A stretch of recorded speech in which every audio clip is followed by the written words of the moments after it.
Трошоците на животот во мај 2026 година се зголемени за 4,8% во споредба со истиот месец минатата година, додека цените на мало бележат уште поголем раст од 5,6% на годишно ниво. Ова го покажуваат најновите официјални податоци за движењето на инфлацијата и цените во земјава.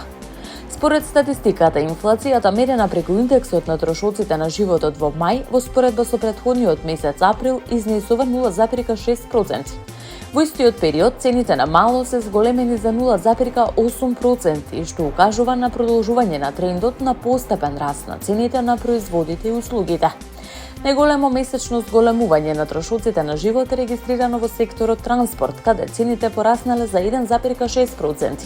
Значителен раст е забележан кај облеката и обувките, како и кај храната и безалкохолните пијалаци, каде трошоците се зголемени за по 1%. Пораст е евидентиран и во секторите рекреација, спорт и култура, каде цените се повисоки за 0,9% во однос на април. Следуваат информациите и комуникациите со раст од 0,7%, како и рестораните и услугите за сместување со зголемување од 0,5%. Помало, но сепак забележливо зголемување од по 0,1% е регистрирано кај здравствената заштита, по категоријата домување, вода, електрична енергија, газ и други горива. Од друга страна, во мај е забележано намалување на трошоците во одредени категории. Така трошоците за лична нега, социјална заштита и разновидни стоки и услуги се намалени за 0,4%, додека кај покуќнината, опремата и редовното одржување на домаќинствата е регистриран пад од 0,1%. Без промени во однос на претходниот месец останале цените во групите образование, осигурување и финансиски услуги, како и алкохолни пијалаци, тутун и останати сродни производи. Податоците покажуваат дека и покрај одредени намалувања во поединечни категории, трошоците за секојдневниот живот и понатаму растат. Јавното претпријатие за државни патишта најави дека од 15 јуни 2026 година ќе стапат во сила нови правила за користење на лентите на наплатните станици низ државата. Промените се дел од оперативните измени во системот за наплата на патарините. Имаат за цел подобрување на протокот на возила и поефикасно функционирање на електронскиот систем за наплата. Според известувањето на претпријатието, лентите означени за МТАГ од сега ќе бидат наменети исклучиво за возила кои користат електронски тагови за автоматска наплата на патарина. Со новите правила целосно се укинува можноста за плаќање со МКарт на овие ленти. Од Јавното претпријатие за државни патишта информираат дека корисниците кои поседуваат МКарт картички понатаму ќе можат да ги користат своите средства за наплата на патарините, но тоа ќе треба да го прават на другите ленти предвидени за таков вид плаќања, согласно нивната намена и означување. Претпријатието апелира до сите возачи внимателно да ја следат поставената вертикална и хоризонтална сигнализација, како и информативните електронски табли пред наплатните станици. На нив јасно ќе им биде означено кои ленти се наменети за електронска наплата, за кои за готовинско плаќање. Согласно новата организација, лентите на патарините ќе бидат категоризирани според начинот на плаќање, односно за електронска наплата преку МТАГ или МКарт, како и за готовинско плаќање. Од државни патишта нагласуваат дека почитувањето на новите правила и сообраќајната сигнализација ќе придонесе за побрзо поминување низ наплатните станици, намалување на застојот и поголема безбедност за сите учесници во сообраќајот. Промените ќе почнат да се применуваат од 15 овој месец. Корисниците се повикуваат навремено да се информираат за новиот режим на работа на патарините, за да избегнат недоразбирања. Регулаторната комисија за енергетика, водни услуги и услуги за управување со комунален отпад на денешната редовна седница донесе нова одлука со која се врши намалување на малопродажните цени на нафтените деривати во просек за 0,46% во однос на претходната одлука од 1 овој месец. Со новата пресметка најголеми промени има кај бензините. Цената на Евросупер БС 95 се намалува за 2 денари по литар, ќе изнесува 86 денари, додека Евросупер БС 98 исто така поевтинува за 2 денари, ќе чини 88 денари за литар. Сепак дел од дериватите бележат зголемување на цените. Така и евродизелот поскапува за 1,50 денари по литар. Новата цена ќе изнесува 87 денари. Истото зголемување се однесува и на екстра лесното масло за домаќинство, кое ќе се продава по цена од 89 денари за литар. Кај мазутот е забележано намалување од 0,609 денари по килограм, со што новата цена ќе изнесува 47,297 денари. Од Регулаторната комисија за енергетика и водни услуги информираат дека новите цени ќе важат од вечерва на полноќ. Апелираат до трговците и потрошувачите да се придржуваат до утврдените максимални малопродажни цени. Со оваа одлука продолжуваат честите корекции на цените на горивата, кои зависат од движењата на светските берзи.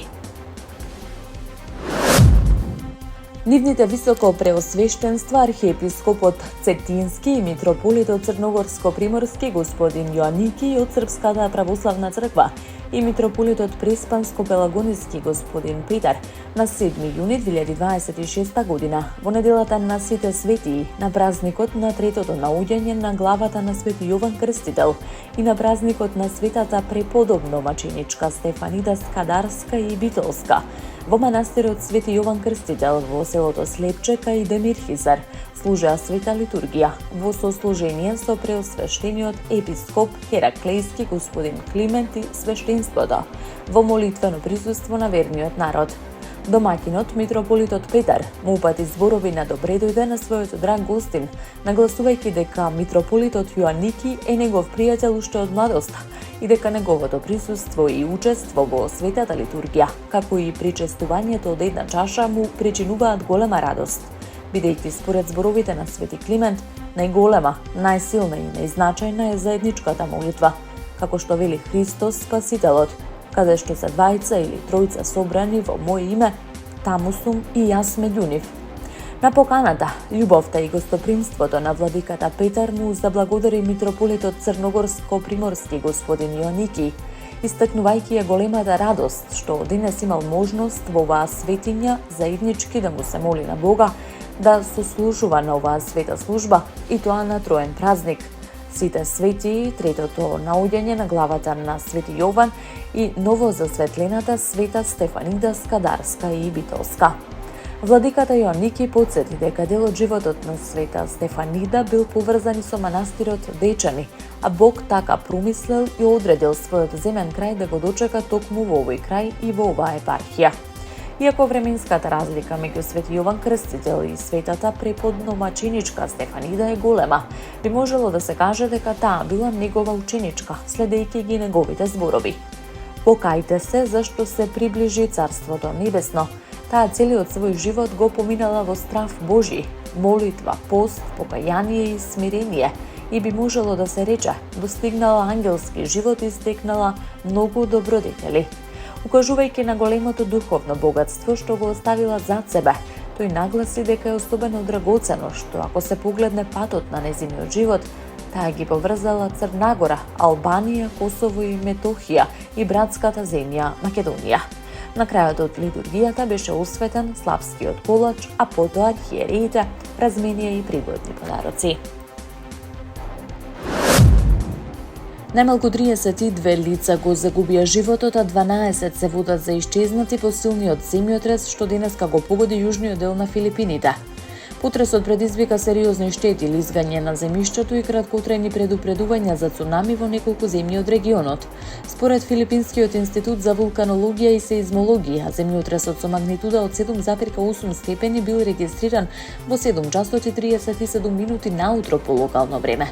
Епицентарот се наоѓал југозападно од градот Масим во покраината Сарангани на јужниот остров Минданао. Најголемиот број жртви се пријавени во покраината Сарангани, каде загинале 17 лица, меѓу кои 13 во лизгање на земјиштето во градот Глан. Дополнително 4 лица загинале во градот Малапатан. Во градот Генерал Сантос, каде живеат околу 70.000 жители, се потврдени 10 смртни случаи, додека уште 5 лица загинале во други делови од регионот, 3 во покраината Давао, Оксидентал и 2 во градот Тупи во јужен Котабато.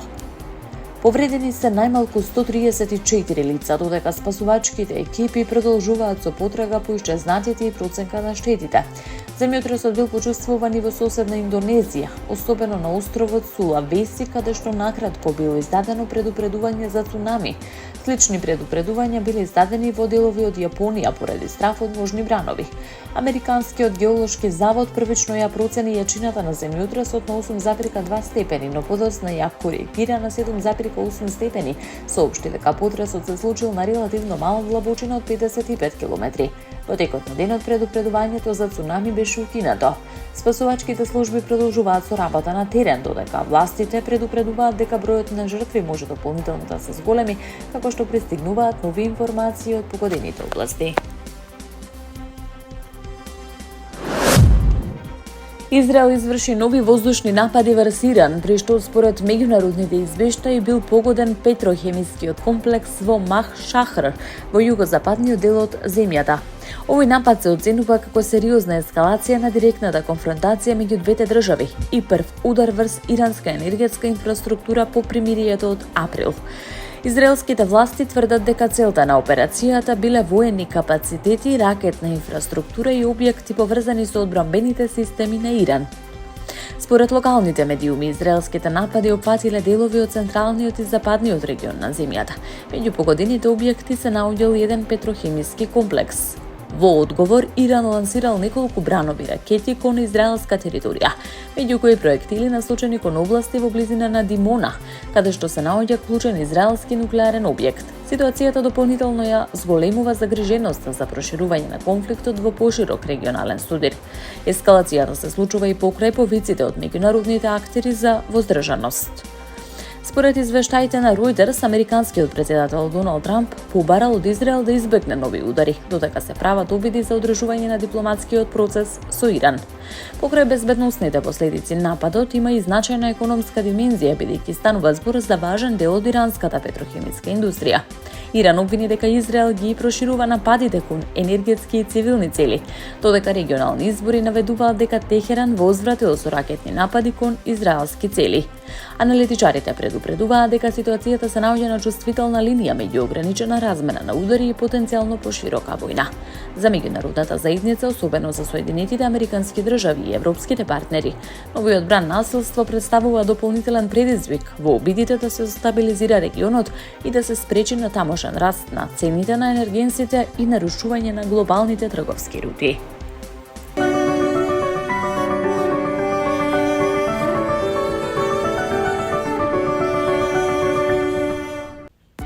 Денеска во текот на предпладневните часови времето ќе биде сончево со мала до умерена облачност, додека од пладне се очекува развој на локална нестабилност во повеќе делови од земјата. Според најновата временска прогноза, ќе има услови за краткотраен пороен дожд, појава на грмежи, засилен ветер. Локално не се исклучува можноста за изолирано невреме со појава на град. Ќе дува слаб до умерен северен ветер, температурите ќе се движат во релативно топол опсек. Минималните вредности ќе се движат од 9 до 18 степени, додека максималните дневни температури ќе достигнат од 26 до 33 степени Целзиусови. Во Скопје се очекува слична временска состојба. Предпладне сончево со мала до умерена облачност, а во попладневните часови во делови од котлината постои можност за нестабилност со краткотраен пороен дожд, грмежи и засилен ветер. Температурите во главниот град ќе се движат од минимални 15 до максимални 32 степени. Според прогнозата за наредните денови во текот на новата седмица ќе се задржи претежно топло време со сончеви периоди во предпладневните часови. Локален развој на нестабилна облачност во попладневните часови. На повеќе места се очекуваат поројни врнежи, грмежи, засилен ветер, а поради високата енергија во атмосферата не се исклучуваат и поинтензивни процеси со обилен дожд и појава на град. Од петок, според најавите, се очекува постепено стабилизирање на временските услови и намалување на нестабилноста.